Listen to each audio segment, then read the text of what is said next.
Jew, you have like you can do Aliyah, but you don't have to be a Jew, by the way. You can also be like a descendant of a Jew or married to a Jew. Basically, make it simple. Whatever Hitler saw as a Jew, we can consider. Basically, anyone that would be prosecuted for being a Jew, which means also if your grandmother was a Jew, you will still be killed by Hitler. So you can come for a refugee in Israel. That's the idea. Yeah, I know that. I think it's called the Israeli citizenship law, and there's a principle. No. It's called the law of return, right? The law of return. Yeah. But that's I think part of the citizenship law of Israel, where.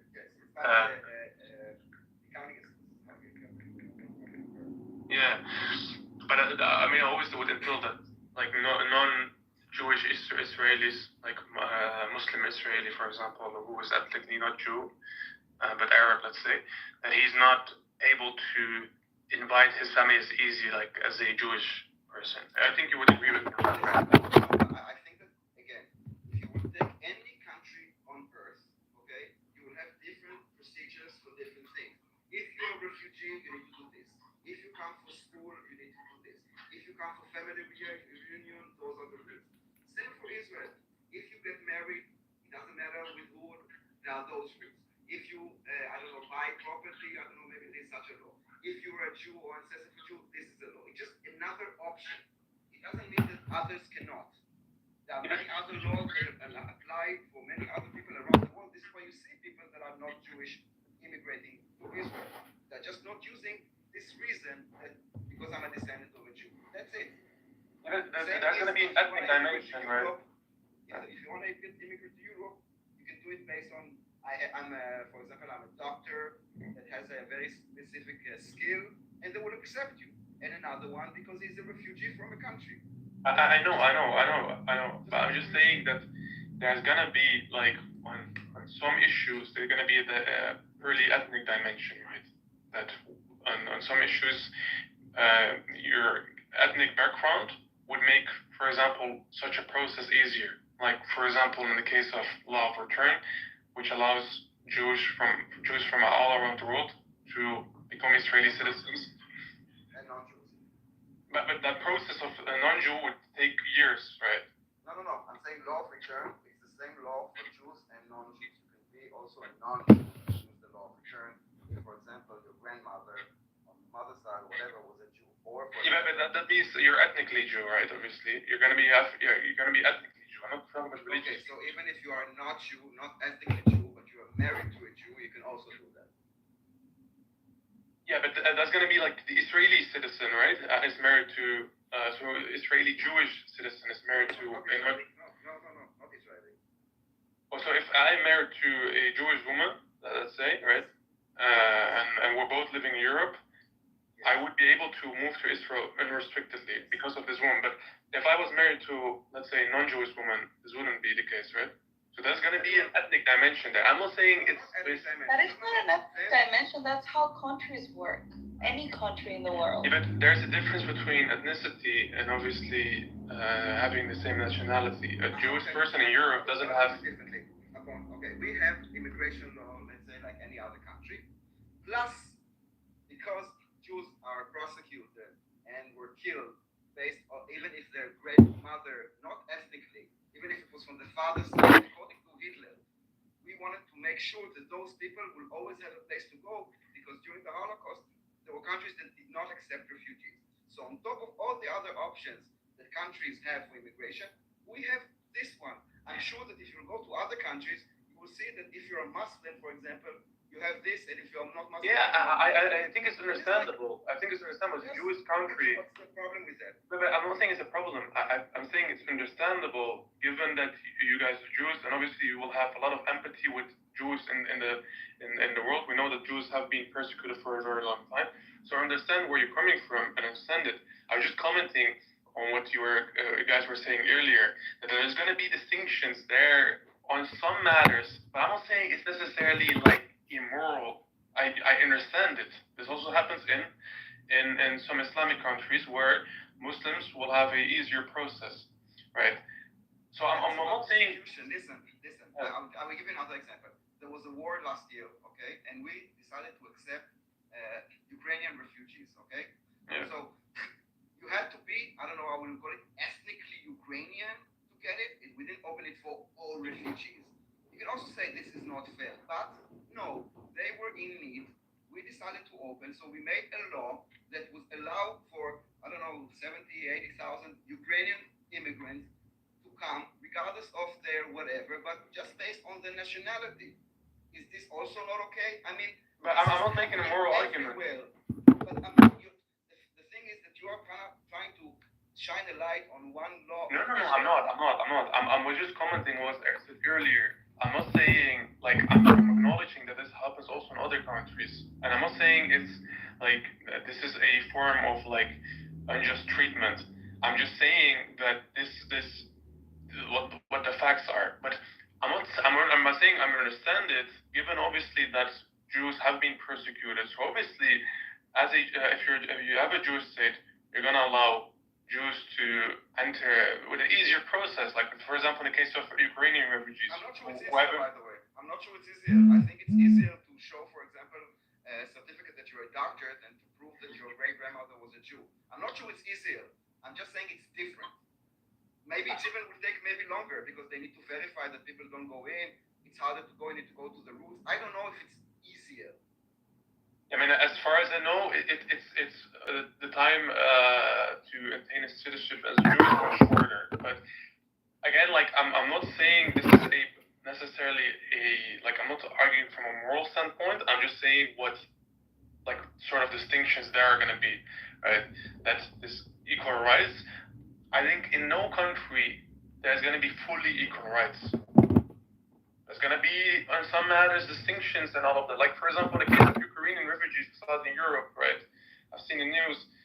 For Syrian refugees, obviously, it's much harder to live in Europe than Ukrainian refugees. Ukrainian refugees have a much easier process, directly could work and stuff like that. I'm not saying, like, I'm not arguing from a moral standpoint, I'm just showing the distinctions, right? I'm morality and saying that yeah. European, so it's easier by, not because of, German who come to France, it would be easier for him to get a job than me coming to France because I'm not European. So I'm part of an agreement. Yeah, as far as I know, the Ukraine is not part of the. They're part of. Right, actually. Sorry, you're right. But like I'm not anything arguing that inside Israel, the Israeli state, there is apartheid or anything. I was just commenting on some of the distinctions, but that's. Sorry, kind of clarify what you mean when you say either. If you want to talk to us, you need to leave the tunnel. If you want to talk to us, you need to leave the tunnel. Go to the surface, ask your question, and then go back. Lenny, where are you from? If you want to share that, maybe I'll. Me? Yeah. I'm Israeli. Yeah, but like, are you from Tel Aviv or like, are you from other region? I moved like 3 years ago to Germany, but my life center is still Tel Aviv. This is where I was born and raised, and it's where I also go every like month and a half. Are you more of a leftist or are you more leaning towards right-wing parties? I'm not this and not that because I don't know because those labels mean different things for different people. So I have my own opinions about different things, and some of them might be considered left, some might be considered right. I have no idea. I use those words too abusively. I can't get a straight answer from him, you know? I'm a liberal, I'm a Congressman. But your friend left or right? Also, follow He's an Isaist. Are you gay? I'm like a liberal and I'm a realist, is what I said. I see. Where do you live? About specific topics, where I stand, and then you can decide if I'm left or right. Daniel, can you get closer to your mic? You sound a little bit far, yeah. Hold on. I think he's pretty lefty. Daniel? No. He's like me. It's like more classical liberal. Right wing Israelis talk like Shuki. No, exactly. Well, Is it I better don't now? know. Yeah, much better. Okay. I mean, no, exactly. This is why I don't answer those questions, because I don't think that the Shuk is right. Like, ask me about topics and you can decide what I think about this. In some things I would be considered left. In some things I would be considered right. But in terms of voting, like... Yeah, I'd say, like, in the English-speaking context, amongst American English speakers, you'd be roughly a lefty. I don't think so. I don't know. And also our political parties are like, are not left and right. It's just like a label. Yeah, I know. Are you, but like, if you had to vote, like, which, maybe you don't want to share that, which party would you go for? He would vote Trump every day. Like in the United States? No, Israel. Probably now for guns, maybe. So you wouldn't go for like a very like liberal, like Lapid, those guys? No, and also not go right wing. I think it's about at the end, like both are wrong. Those that are going to right and to left, like and those are usually what people are painting left, right and left are based on the march on the like things that are at the edge.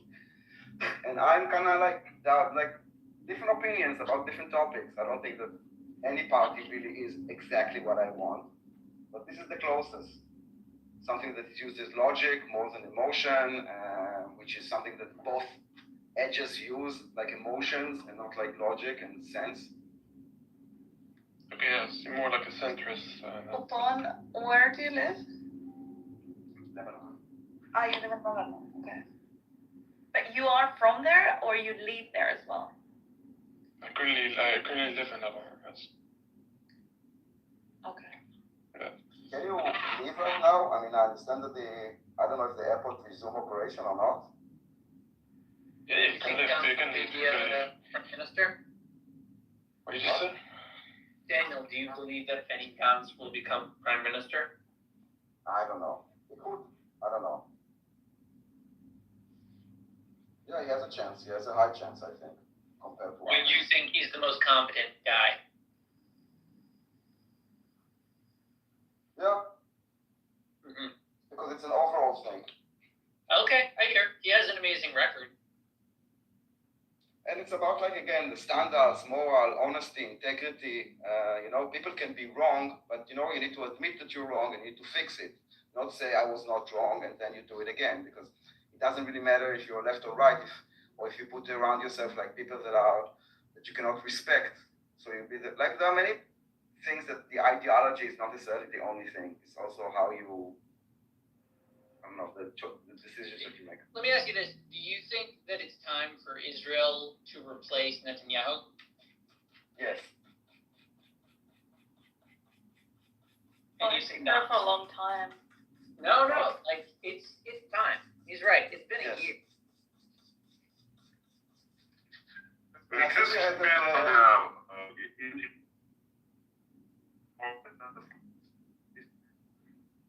Andre, you're in the matrix. Eat some pizza. And some beef. It's also time to end the occupation too. Don't let it in yet. So I was saying, Yes. no, I think it's. One momento. Yeah, he changed his name. So wasn't like Netanyahu pretty much in power since like the 90s, maybe somewhere around like that's when he entered He left like power the big and league. came back. Okay. Mostly. Not all the time, but mostly. Yeah. I mean, it was like in and out. I just wanted to actually ask upon a quick question just to clarify. So, Upon, you said that it's easier for Ukrainians than Syrians to find jobs in Europe. What do you mean by that? Well, I mean, For the process. yeah, so like Syrians and but I'm just going off from the sources I have, but as far as I know, Syrians in like Northern Europe, and for example, take the Netherlands as an example, they can work without having like any sort of like I mean, they can obtain the permit without any process. Netanyahu. Okay, so just to clarify, this is not quite accurate.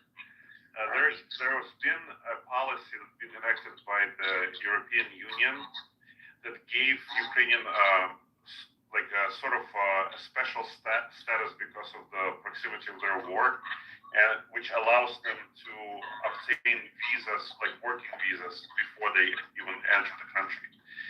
So it's not the distinction between like the origin. Well, I mean, it is sort of a distinction between the origin, but it's actually a policy that's enacted. It's not some sort of cultural or or a governmental specific policy that targets them. But as far as I know, in like the Netherlands, they have if they have temporary protection, if they have been granted that, then they can work. Like they don't have to go train process. As soon as they have temporary protection, they can work. But in the case of Syrians, this is not the case, right? If they have temporary protection, they would have to go through a process and all of that.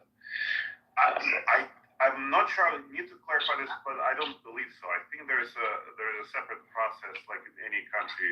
Like asylum seekers still have to go through the process of obtaining working permit separately. So it's not like a package that is given to you with immediate. So this is from the Dutch state official website. I'm just reading from here. It says that Ukrainian refugees are allowed to work in paid employ in the Netherlands without a work permit. Correct. That's because of their special status within the EU, not because. Yeah. So there, I think it's I forget the exact name, but I think it's like Schengen visa that is given to them that gives them certain privileges, because of the type of visa that they're getting. So it's not necessarily that they, like they're targeting Syrians or Syrians are mistreated. Like there's a general rule for all the refugees, and then Ukrainians, because of their situation, were given by EU, not just specific countries. By EU was given a special status. Yeah, but this, I was just saying, this is specifically given to Ukrainians by the European Union, then, right? But obviously, Ukraine is not part of the European Union.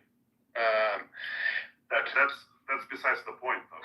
But it was an agreement between, I think it was trilateral actually. It was like United States, European Union, and Ukraine, and this is how they obtained that status. Yeah. So in the case of Ukrainians, the process is much easier because of this, right? In the case of Syrians, it's not. I was just mentioning it as an example that there's also obviously like these distinctions. But they come from a different country, right? So you'll be similar. I think silly to say that like people who come from Costa Rica have much harder time than Ukrainians obtaining a work visa. And that's just implying some sort of discrimination. No, it's because I'm not implying situation. that. I'm not implying that. Okay. I wasn't making an argument. We were just talking about like certain distinctions, some matters in like Israel when it comes to like law of return and stuff. And I was just saying to like Daniel that obviously it's like I understand this, and I'm not arguing that from a moral standpoint. This also happens in like Europe with like Ukrainians and like other type of refugees, that Ukrainians have a much easier process because of like racism. Not just where they come from, obviously. This nuance, like there's this. Exactly, and like for a certain period of time, like for example, Afghani refugees had a privileged status because of the situation in their country, and so the European Union was much more lenient towards them, and so was actually the United States, because of the, once again, certain condition. Yeah, I'm not denying that.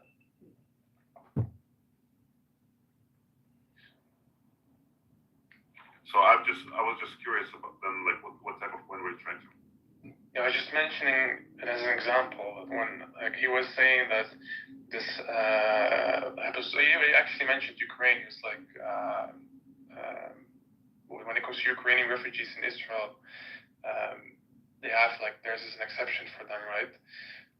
I was just saying this obviously also happens in Europe, so I understand that, but like how Ukrainians have a different process than like other types of refugees.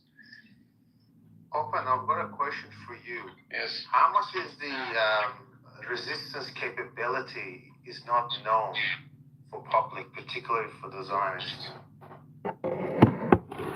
You mean the capabilities of them? Yeah, how much is the how much is the Lebanese resistance military capability is still unknown for. So you think that Upon would know? The question was asked to Upon, not to you, Daniel. No, I'm just asking you. So, and do you think that Upon knows, but about the secret military ammunition, whatever capabilities of Hezbollah, things that Israeli intelligence do not know? This is why you ask him. I said public, So that he knows more. public, not intelligence. Yeah. So you think that he knows? Oh, got it. No, I'm talking about the capabilities, that obviously if you live in a region, that you would probably have no better understanding of the capability of the resistance movement. So I do live in the how region, much and is I that? do have an understanding, but you asked him of something else. You asked what do they have that we, the Zionists, don't know. So I'm asking you. I said how much surprise we should expect if this all-out war happens. I mean, look, obviously, He doesn't even know what he wants to ask. Okay. Daniel, He basically wants you to say something along the line. relax. Hezbollah is very big, and it will Take a destroy glass of Israel. water, That's what he relax. Relax. look, I don't have intel, obviously. I don't know what they exactly all have. They may have a lot of like unknown weapons, right? They wouldn't, out of strategic reasons, they wouldn't unveil that, right, to the public, nor to anyone else. But if we're going off what the analysts have said, which isn't right, like not everyone is familiar with like the analysis of like these analysts, and therefore do not really know what power this group has, right? But according to most analysts, they have around 150k to 200k missiles, and they have a lot of precision types of missiles, ballistic missiles, right? So I'm just doing How many launchers? How many launchers? When it comes to smaller rockets, they have thousands. No, launchers, not smaller. Like basically, it's like saying how many bullets I have, but how many guns do you have? Yeah, but the launchers, right? So the Katyusha rockets, for example, these launchers, they have thousands of them, right? When it comes to ballistic missiles, the launchers of these. The Katyusha launcher is usually like 12 to 48 launches per like this truck, and Katyusha travels like 20 kilometers. This is not like the magnetic force, the Katyusha. Katyusha is like the thing that you are terrorizing just the border. What you say? I'm talking about the Katyusha type of missiles, right? They have these type of launchers, right? Which cost around the like. Katyusha launcher is like between 12 and 48, depending on how many racks you put, and it's Yeah. The flight is about 20 kilometers. Yeah, so I'm just going off from these missiles. They have thousands. Obviously, the ballistic. I know that the missiles itself, the launchers, right? I mean, according to what the Sayyid has said, they have thousands of them. That's why they're using them now in the skirmishes, because when Israeli Air Force attacks them, it costs them nothing. They have thousands of them. They can repair it easily. When it comes to ballistic missiles, precision types of missiles, the launchers are going to be limited. Now, how many we don't know, but. And upon what about defense? Like, okay, so let's say you launch all those. What about defense? Do you think that, like for example, Beirut would be as defensible as Tel Aviv? No, obviously not. They have air defense, but air defense is not going to take down the aircraft. It's mostly to limit the display field of Israeli aircraft. They have a few air defense systems, but these are obviously not going to stop the Israelis from bombing Beirut. So this is what I'm saying. This is why I try to ignore so it's not the one paying the price, okay? Lebanese will be, or the Israelis will. This is why he kind of likes to reflect. But I will ask you upon if you know, like, do you think this is something that top of my question, Daniel? Wow. You can't build up your argument based on my question, Daniel. So you're such a little bitch, always complaining. So what I'm trying to understand, like, this support for Hezbollah, don't you see that it will bring about you are kind of basically asking to be destroyed, and I really don't get it. I'm trying to figure it out. Like, supporting Hezbollah, attacking Israel, knowing that you don't have defense, knowing that Israel would have to attack back to remove those threats. What's the goal? What's the end game? Yeah, so what they have been saying is that they don't want to escalate beyond the current skirmishes that are going on, right? Like that's also why in the recent attack, the retaliation, right, to the commander, they didn't use any precision types of missiles. They didn't hit Tel Aviv, right? Because they don't want to extend this to a full-out war. Now, no, but you need to understand also that this cannot stay also. I know. This exists is already an escalation. What they're seeking for and what they're hoping is that there's going to be a ceasefire with the pressure from the north and also pressure from US So what? countries. Let's say we have ceasefire with Gaza. How? It's not an agreement with you guys. It's an agreement with Gaza. Yeah, right. But what they have said is that as soon as there's a ceasefire, they will completely stop, and they will even agree to some like drawing back from the border. They will agree to that if there is a ceasefire. So what do you mean they will agree to this? They already said that if there is a ceasefire, they will pull out to the Litani River. Yeah, there are reports of this actually, that they will pull out to the Litani What do you River. mean reports? So Nasrallah. I'll show you actually. He can speak for hours. Did he say that if there's a ceasefire, he would immediately retreat their forces? Nasrallah himself not, but the Lebanese foreign minister said that he was speaking to Hezbollah. He said that Hezbollah is ready and they're willing to draw back to the Litani River if there's a ceasefire, and if the Israeli attacks on the south after Hezbollah obviously stops, the south stops, they're willing to do that. So if there is a ceasefire, I think we could avoid a regional war. Yeah, but it has nothing to do with. I mean, you need to understand It has that to do. in your eyes. Yeah, I understand. In your eyes, not in our eyes, and you need to just accept this. You see it as connected. We don't.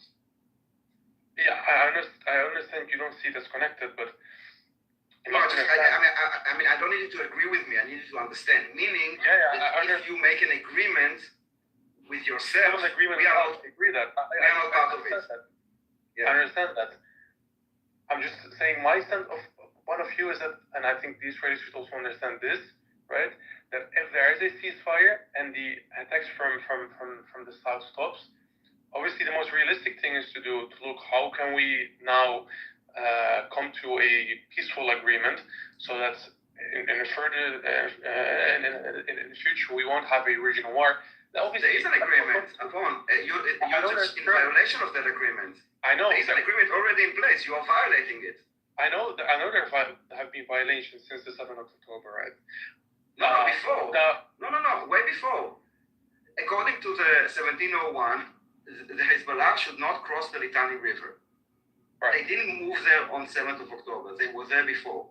They are already breach of an agreement.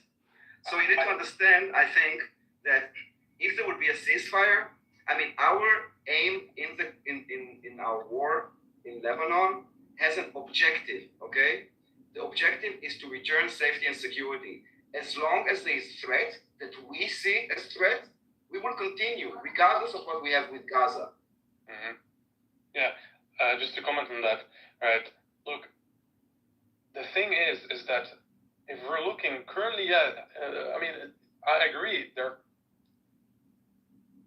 Sorry, someone is calling me. Just a second, someone's calling me. Let me turn my phone on not disturb. Okay, anyways.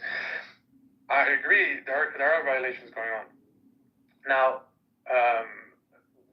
the violations that have happened since the 7th of October, right?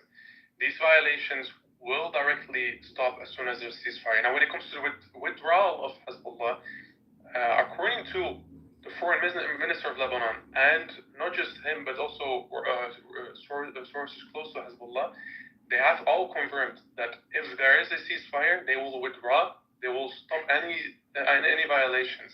And in that case, obviously, maybe the Israelis will do a few things, assassinations here and there. But I think with that, a regional war is avoided in that region. Okay, and if there is no ceasefire, as it looks like, I think it will continue. And I think there maybe if there's no ceasefire, we could see potential war. Right?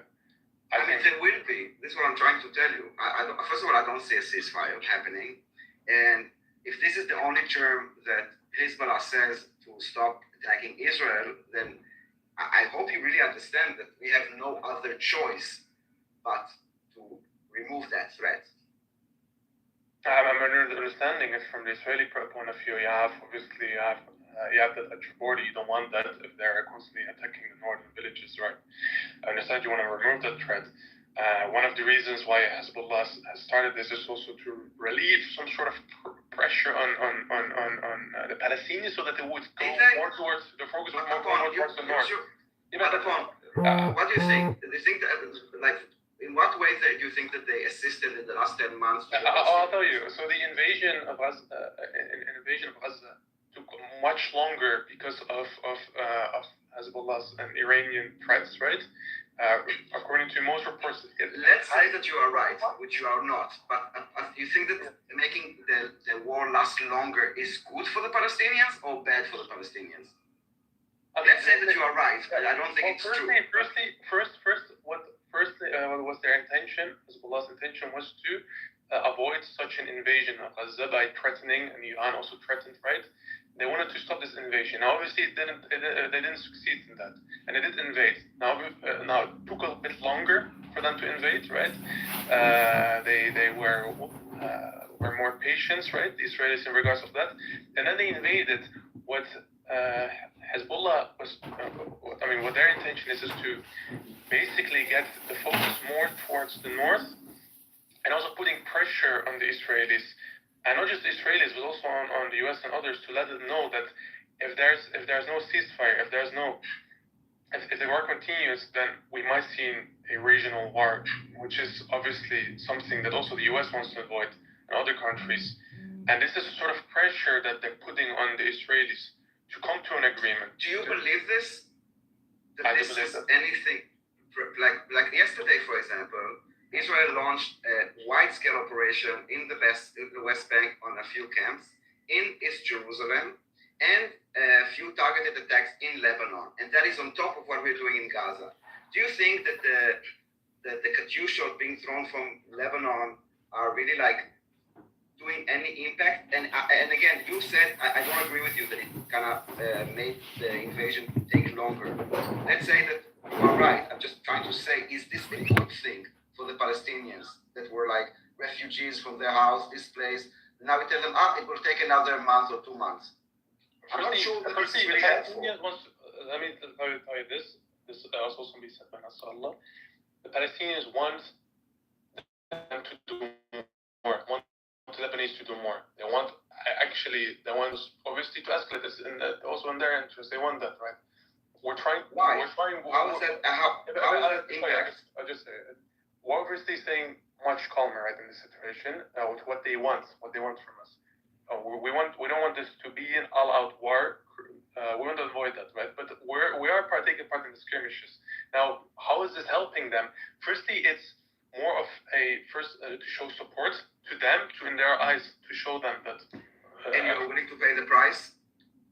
I mean, if you look at what the southern Lebanese are saying, not all Lebanese, but some Lebanese, they're willing to pay the price. But this is mainly also because of the culture. It's a very different culture. No, I understand, but yeah. I mean, it's not just. I mean, they're already paying also pay the price. Baalbek. I mean, and I feel sorry because I'm trying to talk to you guys, and I understand the support. I'm not sure why you are willing to. Yeah.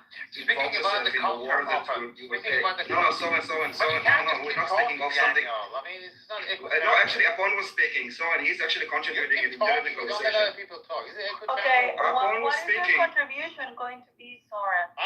If you allow me, I will. But this guy keeps talking. He will move the conversation somewhere else. No, I won't. Relax, Daniel. Okay. About the culture. How much is that open? Because he actually, for the first time, Daniel come up with a good point. The culture. How much is that actually contributed to the fact that many people, including Daniel, does not know about the culture of Muharram, culture of Arba'in? Like these terms that I throw out, he doesn't even know what I'm talking about. You know. How much is that the fact that they don't know about the culture of Imam Hussein? And that's why he asked this stupid, silly question. Yeah. Like Shia, obviously, they yearly commemorate the martyrdom of a very important figure for the Shia Dude, hold on. So, do you really think that I don't understand the ideology of jihadists? It's not Please, jihadi. touch some grass. It's Soren, not jihadi. Soren, So that's idiot, the point. I explained to you, It's Soren. not jihadi, Listen, Soren, honey, sweetie, I'm not your father. Stop calling I'm me not idiot. you're not talking to your So mother. stop calling me idiot. How you call your father? Please talk with respect. Your mother. Soren, oh my God. Soren, you'll be kicked out if you will. Oh, Nadia, you can Soren, if you will not know how to behave yourself, if the you not know how mother to that's swallowed you, Daniel? Soren, how old are you? Yes, it's like a child. We had a normal conversation, and then you starting cursing and This is talking not bullshit. West Bank, this is Soren, if you're gonna interrupt, I will have to kick you, and I cannot put you down. In Just the mute real up. life, you can't. You You know that, don't you? I told you you have. Okay. Soren, in the real life, I will spit on you also. In the real life, you're too short to even see my head. Okay. Upon, Yeah, let's go but back to he's you. hot, Sorry, and I you're apologize not. for Soren. I told you you had to kick him.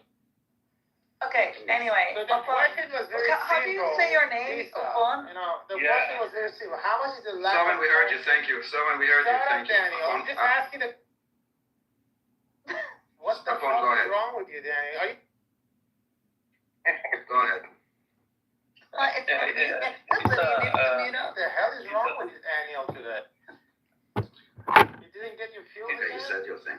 Soren, relax. Jesus. Told you to kick him. Soren, do you wanna- always talk in this whiny tone? No, let's not address Soren. Honey, he doesn't even want to because he knows. Oh, the only okay, guy- Soren, don't answer the questions. Yeah, exactly. Don't ask him questions because. But the question I'm was sorry for this simple. interruption. If you know what I mean, you respond to them because. So you're talking about differences of culture upon Yes, the fact that they don't know it. He simply called it Yeah, we heard the question, Soren. Let upon answer. Let It's upon not answer. jihadi culture. Let's upon answer. Thank you. Well, Yes, because he so wants to this is- label it as a jihadi culture. Okay, you asked the question, Soren, now let him answer. Yeah, so this culture, like you're asking, do they really want to like pay the price? This also has to do with with their culture, like what they do yearly, right, with the commemoration of Imam Hussein, which is a very important figure to them. Someone who was martyred in a battle that he knew he was going to lose, right? He was with a couple of dozens against thousands of them, and this culture of constantly commemorating the death, which is commemorating martyrdom. It's really part of their identity, martyrdom, and you saw it, you see it now happening with Yeah, I it's know mostly this young. concept upon. I'm talking about the Lebanese. Yeah, the Lebanese, right? So this is cultures. They will be the one. Mainly Sacrificing your own. Upon, I get it. Sacrificing your own is something that you can do. But I'm talking about sacrificing others and sacrificing Lebanon. This is the thing. This is mainly found in South Lebanon. These are the people who are willing to do that, and it's also them specifically getting targeted, and they know that. That's also why, for example, in Christian villages and villages where other groups live, they're actually not. In most of the cases, they're not shooting rockets from there. It only happened once in 2006, where they were firing rockets from a Druze town, and but it was on the outskirts. They didn't want to do it from inside. So when they fire rockets is always from Shiite villages, just so that the ones who are getting targeted are not Christians, because Christians don't want to take part in this, right? So they are thinking about this. They consider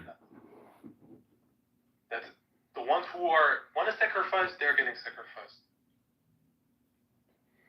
And not only they're only the Israeli army.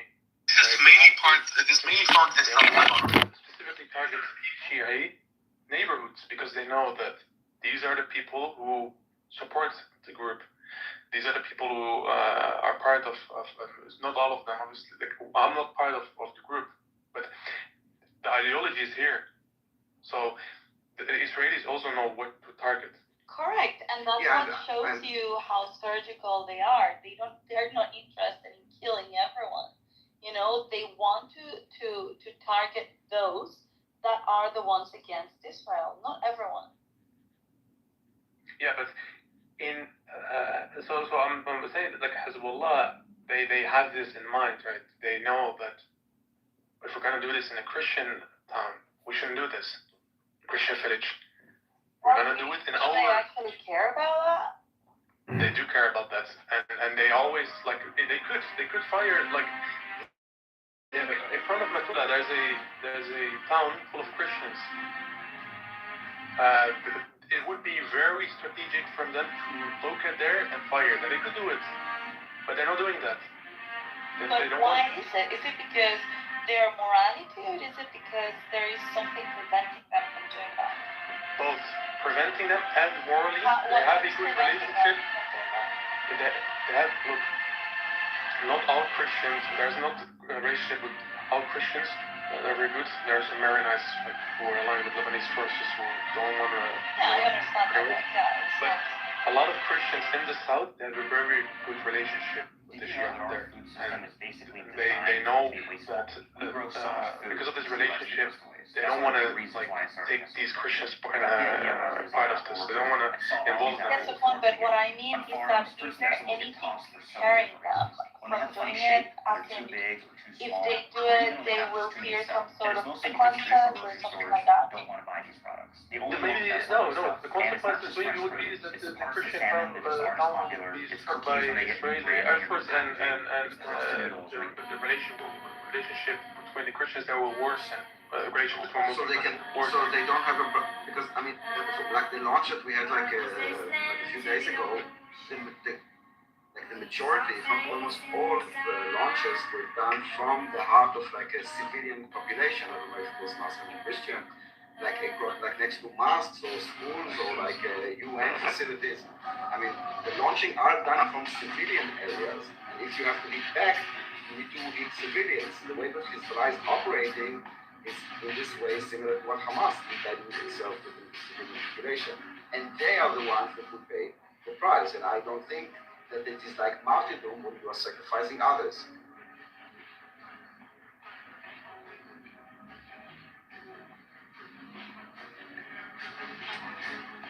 Yeah, someone said in the chat, Gabriel, I think that he's right. I mean, if Hezbollah were to do that, they would suffer the consequences of a civil war in Lebanon. So it's not because they're good-hearted and they want to protect Christians. They don't give a shit about Christians.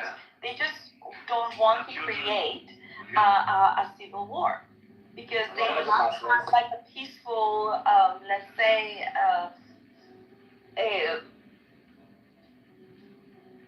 whatever status in the past few years in Lebanon, they have been able to live in power. But if they do this, that would be horrible for Lebanon. Yeah, but it would destabilize the country. But in Lebanon, in the parliament of Lebanon, the Christian always support the Shia Muslims. Like Michel Aoun is a good example of that. He was the president of Lebanon. What about the Muslim civilian population? You mean the Sunnis or whatever? Like the Muslims that are being like the civilians that are wrapped around the launchers. Those people, whatever creed, age, nationality they are. Talking about the people that are being used as human ships. Exactly. Doesn't matter if they're Christian or not. I didn't say they're Christian. I was talking about the people that will pay the price are not the people that are Hezbollah. It's the people that are protecting Hezbollah either by choice or by like force. And then they will pay the price. And I don't understand it. You know they will lose. And you know that you don't have like good defense. And like I'm not sure what is the like marketing between yourself and others. Yeah, that's exactly, Daniel, the And problem that we is don't also the thing understand. that I mean, that's the exactly the fact that problem we don't Hezbollah, understand. the fact that Hezbollah has got also influenced in the government as a party as well, it is very dangerous for Lebanon because you have a terrorist group making decisions that might hurt the stability of the country. And so they have one objective in their head, whichever that is, you know, and if it's not aligned with the health of the country, they will not stop. They will not care about what happens to the country. They see Lebanon as an operation center rather than as a country. Instead of caring for the Lebanese. Yeah, but the last thing the Lebanese need right now is after the explosion in the port and like after the war. The last thing they need is another war. Okay, the last thing.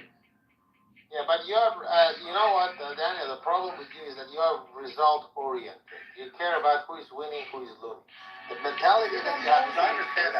So when I don't listen. Even create every single person says the same thing. You don't allow people to talk in here. It's not only me. No, you don't allow anyone talking. So then mute up, because you're saying nothing. You just say nothing. How about the other people? No one says nothing. You're the only No one cares. So then enough interrupting. You are a child. Every single person have the same problem. Wow, Soren, enough. We are trying to have a conversation. Okay. Sorry, my phone died. No problem. We were talking about not just the Christians, we're talking about the civilian areas. The civilians that are being used as human shields by Hezbollah. 90% of the rockets were like in the last attack, were launched from civilian areas, next to mosques, next to schools, next to UN facilities. When you hit them back, other people would also die. And Lebanon, it's the last thing they need right now is another war and more like destruction of infrastructure, I think. To comment on that, the preemptive strike by Israel right before the retaliation happened, almost 99% was in forested areas. And this is also obviously strategic, as in like firing missiles from civilian areas in Lebanon would be stupid. We have South Lebanon is very full of mountains, full of forest areas. And the preemptive strike struck. Wow, so enough. Civilian areas. Now, obviously, civilian areas sometimes are struck, and that's mostly because of assassinations of Hezbollah fighters, right, who return from the battlefield to their homes. So you're saying that Hezbollah is not launching rockets from populated areas near mosques or schools or facilities? You're saying it's not happening? Some missiles are fired close to civilian areas, right? But these civilian areas are inhabited by people who approve of this, who support the resistance. So these are going to be. I saw a video from Lebanon about a guy trying to fight with Hezbollah because they want to put a launcher in his backyard, and he wants to refuse because he knows what it would mean, but they don't really let him. The saying that they agree to it because they don't want to die is a bit of a stretch, I think. Maybe some do. Say they already. Is that a stretch? I don't think that anyone would agree that in your backyard you put a launcher if you know what it means. Yeah. But I mean, as far as I know, and this is also realistic, as far as I know, most launchers are in mountainous regions. Most of them are. They're in forest areas, etc. That's also why you see when the Israeli Air Force attacks launchers specifically, they go for more forest areas. Most of the civilian areas that are struck are just assassinations. Now, some were ammunition depots. We saw it in Baalbek, for example, but the ammunition depot was in an open field. And sometimes certain houses are struck where it's claimed that they have ammunition and rockets and missiles. But these are located in diehard Hezbollah towns, villages. Now, obviously, in some cases, you're gonna have individuals who don't approve of this, and I agree. This can't be denied, but they are very considerate in basically going for more forested areas, mountainous areas, and avoiding civilian areas. Not in all cases happens that Hezbollah doesn't like to. Sometimes, they have to, on the outskirts of civilian areas, they have to fire missiles because of the location that, from a strategic point of view, that it's the best for them. But it's also, let's not deny this, in Kiryat Shimona, now, we have a lot of barracks, even in civilian areas, where militants are located with weapons, right? And we saw with the recent drone attacks that some of these barracks got attacked within civilian areas. But this is sometimes you can avoid this military presence or presence of Hezbollah in civilian areas. Listen, if what you say is true, then any attack on Lebanon will not be on anywhere civilian. If there will be attacks in Lebanon in civilian areas, it's because Hezbollah is using them. So I do hope, because I mean my information is different, but you know I didn't go there myself. If you say that everything is like deserted, then we should every death that we hear coming from Lebanon, we can assume that it's terrorists because there shouldn't be any civilians if they're like in the middle of a field, nowhere around them, an open area. That's it. There will be civilians. I hope that not. And I hope that the route is not used by Hezbollah for kind of bases and command centers and whatnot. I can tell you that Israel does not want to go to this war, but as long as there is a threat coming from Lebanon, and there is for like 10 months, then it's like there is no other choice. You have to understand, Daniel, these people are duty-oriented, not result-oriented. So you gotta differentiate between these two. Rather than focusing on, well, I know you don't, but you have to understand how the people operate in life. If you wanna get into, not me. The Western media that then will report, they need to understand it. Like if they are willing to sacrifice their own people. But you asked the question just now. You say why? Because you don't know the culture. No, I didn't say why. No, I do know the culture. I know the culture because I live the culture. Okay. You don't know what is a jihad. There's an apartheid. There's a segregation. You don't live with Muslims there. You have your own community in Israel. No. In Lebanon there is apartheid and segregation, not in Israel. Oh, there's no segregation? No, so I don't know why they call it apartheid then. I mean, I see. But anyway, that's not apartheid. Yeah, exactly. No. So sorry. You see, this is why we ask you not to mute up because we are talking about not to mute up. Which one? Not to mute up. Then you are trying to move the topic back to Israel and like apartheid and all that kind of bullshit. I don't. Listen. Sometimes Daniel, you said this. Soren says that. It's not me saying that. It's the whole. I know you are saying it because we are not talking about this right now, Soren. It's just Soren, shut up! My God, grow the fuck up. Is this how the Zionist education system is teach you how to say shut up, shut up? Is it how it works? Really? Soren, enough with the preaching. We're having an intelligent conversation. Wow, intelligent conversation by calling each other's father's name, mother's name, calling each other shut up. Is that okay? So, upon you live in the south of Lebanon? Yeah, Abathia district. I don't know. Yeah. That's look, I'll just say this. My mountain, one mountain before it, and then the mountain on more on the right side. That's Metula. Oh, okay, very close. Got it. Like maybe 5 kilometers away. What's the name again of the? Yeah, this is the district. I've lived in a very specific village. This is very small, so because of. No, the village. You said the name of a district. What was that? Abathia. He has a trust issue. He needs to fact check everything. You know.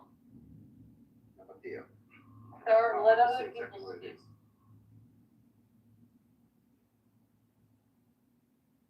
I see where it is. Okay. Very much on the borders. Not close to the water, but close to the borders. Okay, got it. Close enough to send we're under strike now. You just fuck yourself. Well, they did strike a few days ago, maybe not maybe 70 meters from my house. Well, so I think that means you're protected by God. Yes. Did they reopen the Lebanese airport? What's his name? Hariri? As far as I know, it's open, yeah. Okay, it was closed for now. Yeah. But some flights are cancelled, a lot of. No, cancelled flight I know. This we also have. I was talking about shutting down the complete airport. As far as I know, it's not now open. I haven't used the airport, but it's open as far as I know. Hello, I'm African American. Oh, nobody cares. Everybody care about the black man. Black people stand out. I'm also African American. Thank you. You sound like a radio host. He also looks like one. That's for radio. Oh, he got that radio. He has a face for radio. No, exactly. Oh,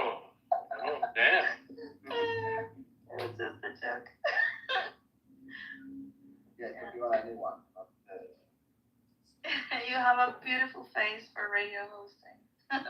Oh, thank you.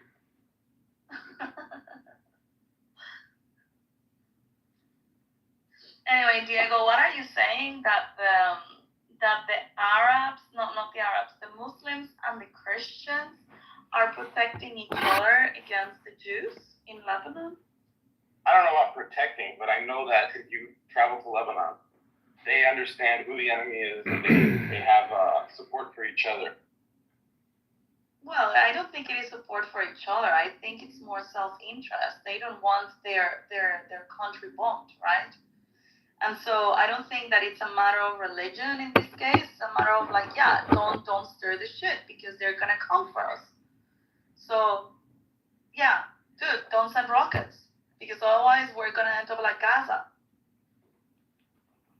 You know that for Christians, we also have martyrs, and we look at that. That's a good thing to do, right?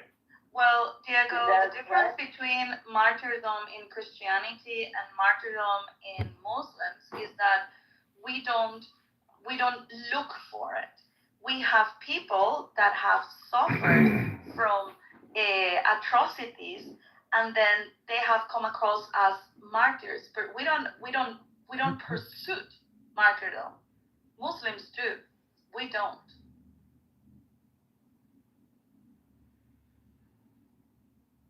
I don't know about pursuit. It's when the fight comes to you, the question is, are you going to stand up for the principles of God, or are you going to cower? No, I don't think that has to do with martyrdom. Yeah, I think martyrdom in Christianity has to do more with, you stand for God and whatever, but we're not looking for causing that thing that will kill you, you know, like Muslims. The first Palestinian Muslim, the first Palestinian martyr was a Christian, actually. When we have to. Can I say something? So basically, martyrdom is, yes, it's something that's actually one of the most beautiful things in the religion. Exactly. You see that one as a beautiful thing, as a desirable thing. We don't look for it. We don't pursue it in Christianity. Yeah, that's fine. We're Christians too. We think it's beautiful.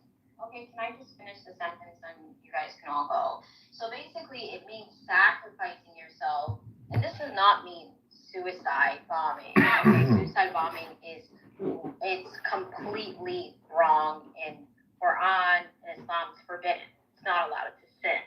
Okay, so to do harm to innocent people. Now, going on the battlefield, right, for the sake of fighting oppression is a good thing in Islam. It might not be good for, I know Christians love using the word forgiveness, but in the Islamic faith, it's not just forgiveness. When oppression happens, you step on the battlefield and you fight oppression, regardless of the color of someone's skin, race. Right, and that is what makes Islam a very violent religion, opposed to Christianism, that we're taught by Jesus to put the other cheek. And also, like, anyone can feel oppressed and just go kill someone. Guys, I don't know if you live in a world. Listen, if we all forgave each other, this world. No, I don't live in the world. I'm from Jupiter. Yeah, this world would. I'm from Uranus. This world would. If there was no consequences for your actions, this world would be in chaos. So yes, there is forgiveness on one side. There's also accountability. AB, I have a question. If I feel oppressed, I will go and kill someone? No, there's law and order.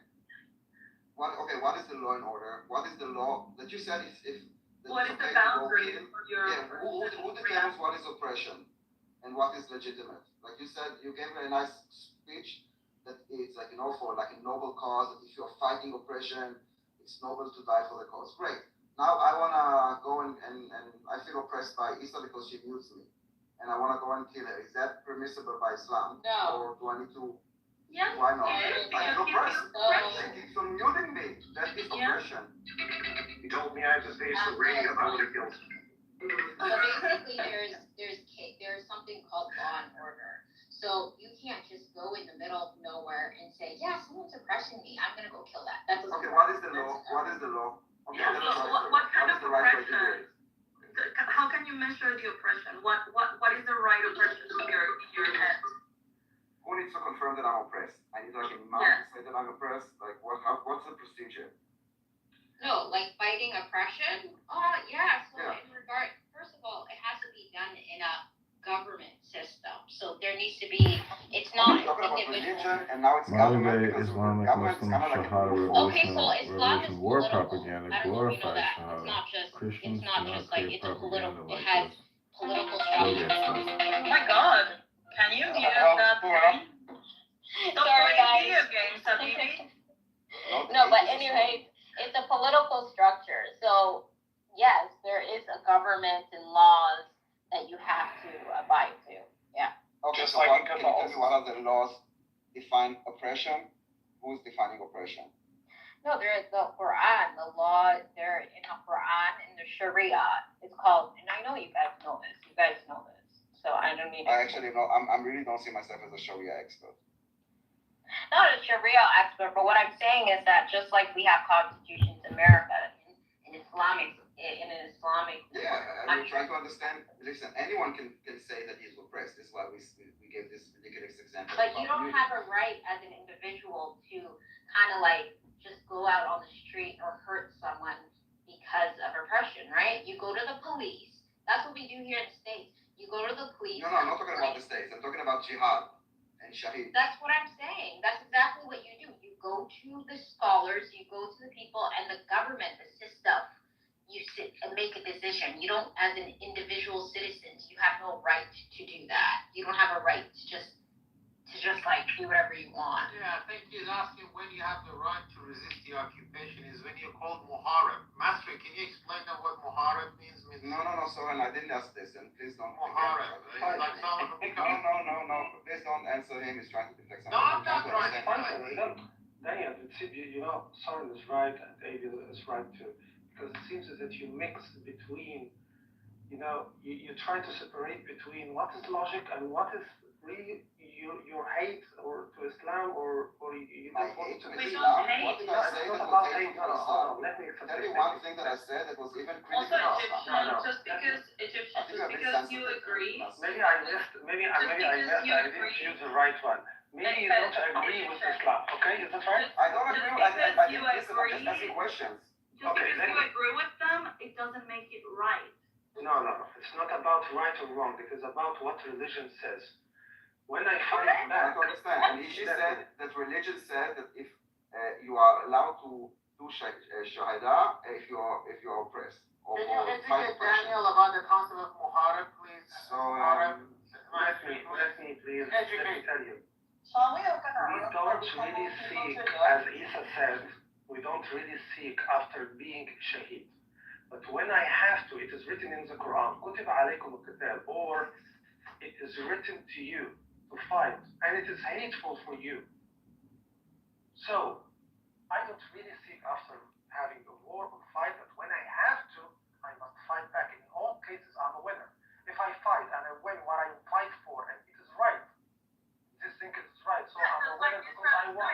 If I fight, if I die, I'm a winner too because it is my paradise. Wow, Mazel Tov. What a great win. You're dead. Wow. What do you win when you're dead? Great win.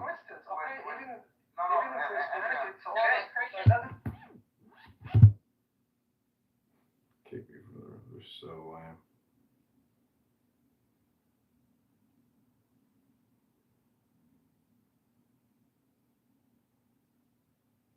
Just gotta say that I hate to say it, but ouch. There's only like a couple actual real G's on this app. Everybody else is just neurotic, a chronic complainer, and they're on automated road rage.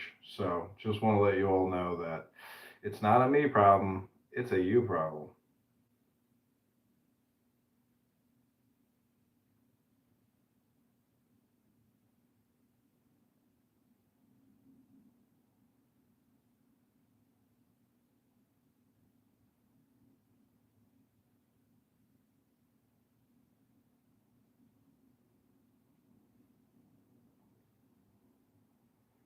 It's not a me problem, it's a you problem with Adrian.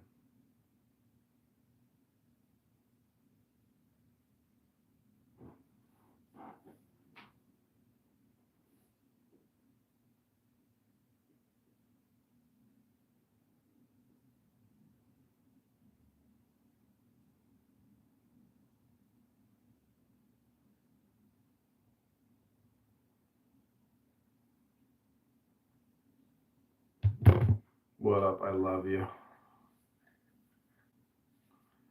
It's not a me problem. It's a you problem. No.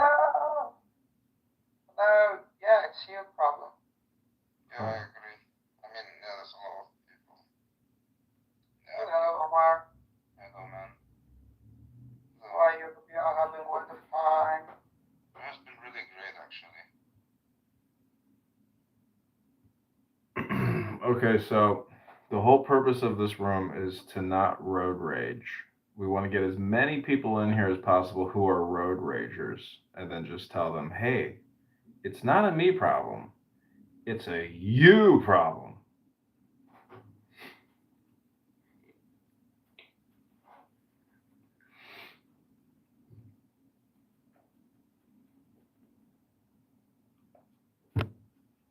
But you guys gotta invite people to the room. Oh, I see. Yeah, there's no feature of sharing. Let me see. Yeah. Oh, you guys have pink tickets, that's why. Oh, okay. Oh, yeah, I see. Let me turn the open to all. I'm in the Oh, wait the list. waitlist. I'm the waitlist as well. Okay. Same thing. I updated it. If you want to invite people to the room, though, you gotta leave and then come back. Oh, I can do it now. Oh yeah, just refresh it. Road rages.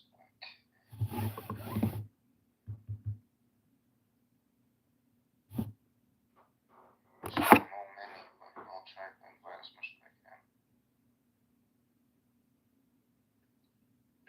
It's Coach Dittman. Hey. Invite I people. love you. I love you too. Invite people to the room. It's not a me problem, it's a you problem. Who's I love you? I love you too. Who is that?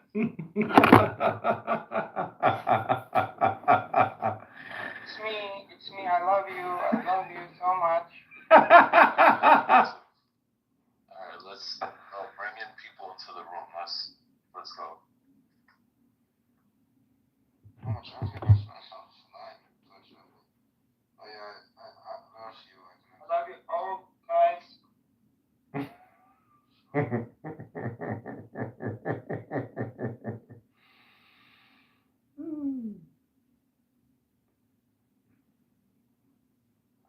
Okay, so above is adriandittman.com. If you click that link, it'll take you to my website, Tumblr, and create a Tumblr account and follow Adrian Dittman on Tumblr.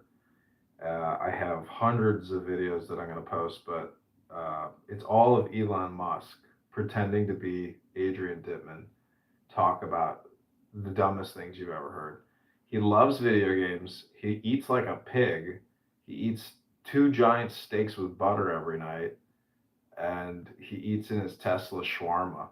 So my most popular videos are Adrian Dittman tells a story about how he ate a shawarma sandwich in Austin. Is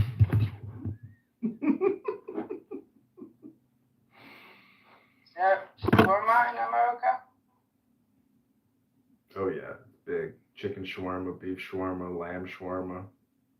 It's very popular. Shawarmas are tasty. You can't go wrong with a good shawarma. Wow. What? You have pork shawarma? No pork. No, the lamb. You want to do a lamb shawarma? Here's how you're supposed to do Fridays. Relax, grab a cold drink, some fries, a lamb shawarma, extra tzatziki sauce, and maybe a nice salad on the side. When you are stoned? No, don't do drugs. Just be gay. Okay. It's So okay. listen to Coach Dittman. So the LGBTQZRM.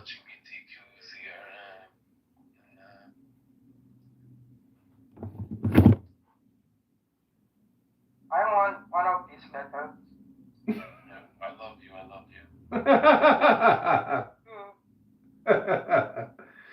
What's your letter? My letter is G.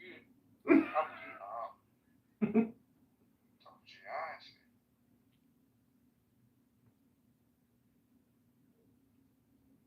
I'm looking for a bottom G.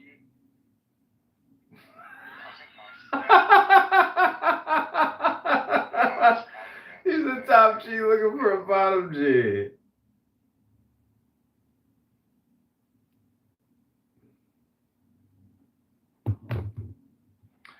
So, again, I just want to reiterate that it's not a me problem, it's a you problem. Yeah. You problem.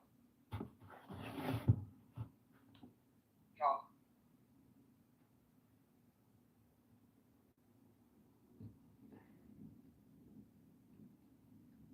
Listen to Coach Desmond. Omar. Yeah, man. Do you have a pen and paper nearby? No, unfortunately, not today.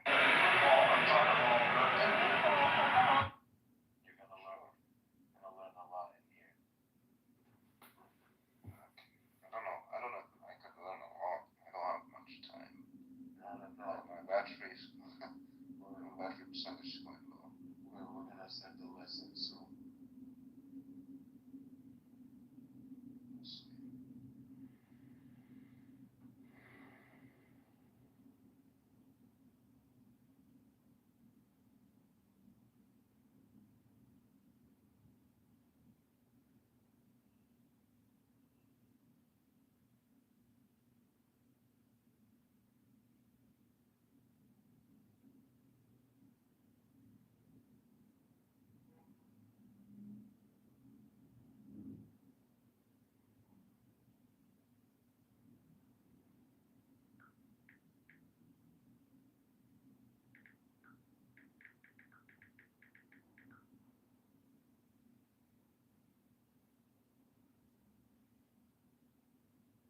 This is you, and this is your first hunch of the season. It's parlay time with FanDuel.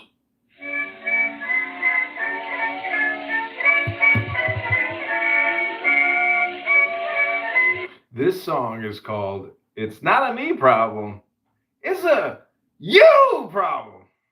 Excellent. Omar.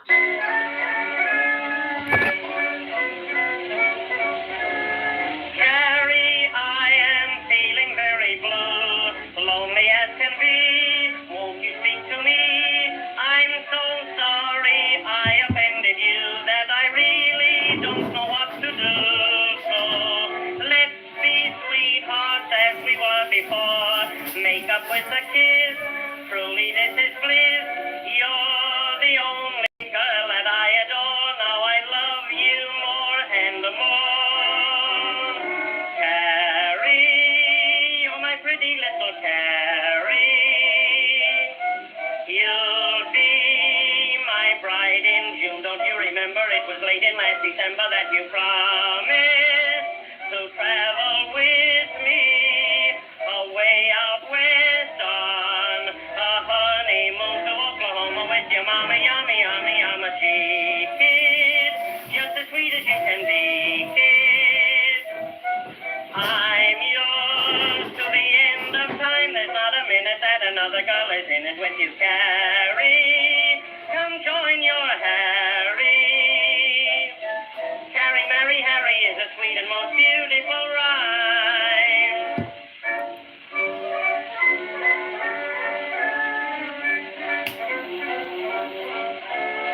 Harry, you are such a naughty tease. When I saw you flirt, I was deeply hurt. And the other girls you tried to please just because it made me ill at ease. Now, you be good and happiness will be with us every day. Love will show the way to the dear old orange blossom tree. There I let you sing to me. Carrie, you're my pretty little Carrie.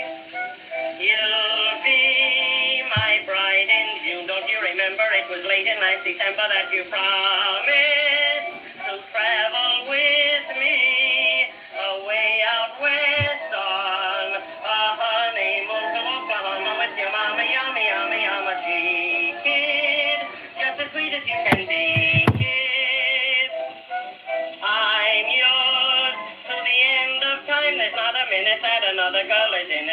Carrie, come join your Harry. Carrie, Mary, Harry is a sweet and most beautiful rhyme.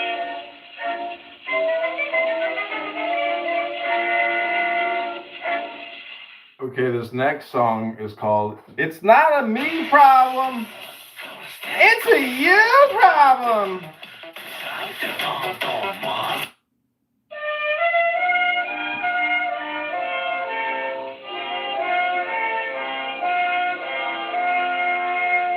There's a pretty spot in Ireland I always claim for my land, where the fairies of the Blarney will never. You know what? Fuck the Irish.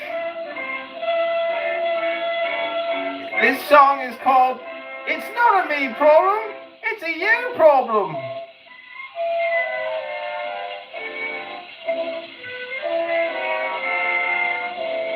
Place, park, scene, dark, every moon is shining through the trees. Cast to me, you, sound of kisses floating on the breeze. Act one, begun, dialogue, where would you like to spoon? My cue, with you, underneath the silvery moon. By the light of the silvery moon.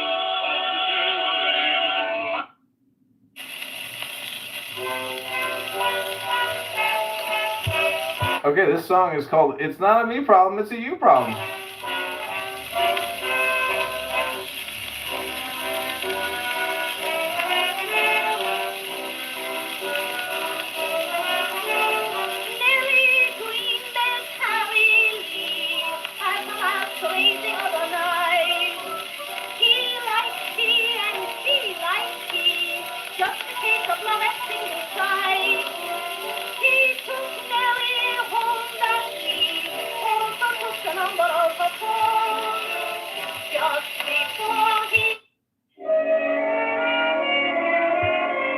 Okay, this song is called It's Not a Me Problem, It's a You Problem.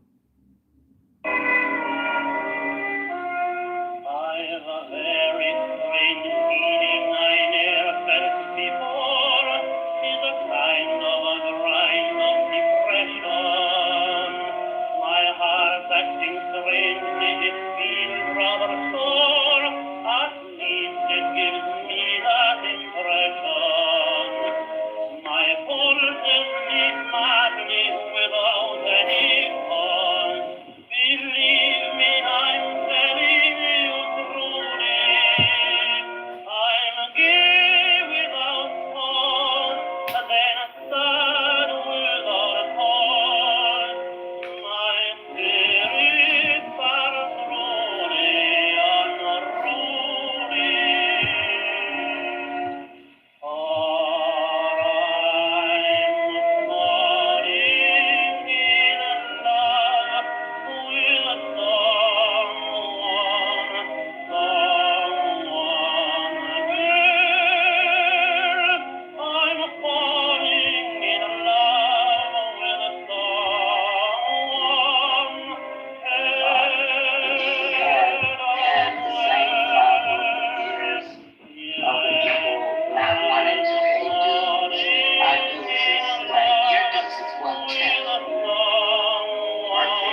Hi everyone, Mark Barney here at Sandy Hook Promise.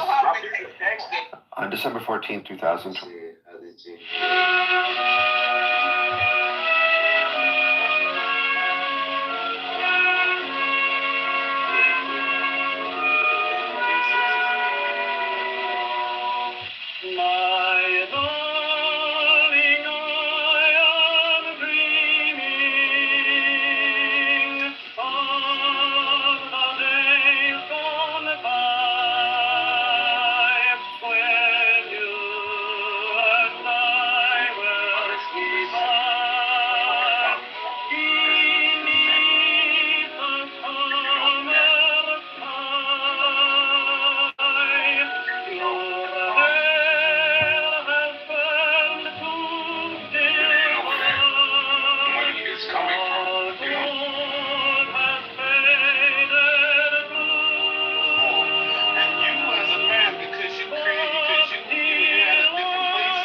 Oh, I thought you don't like recordings.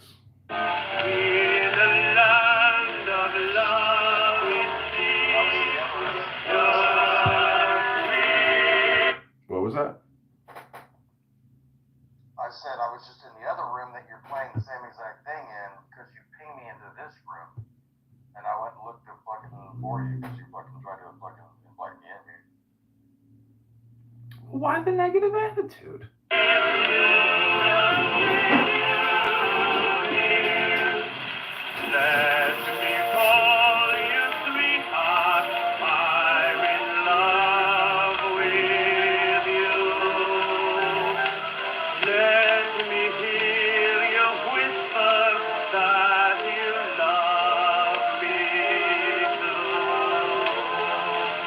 If the love lies flowing in your heart.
As if you were a great baby.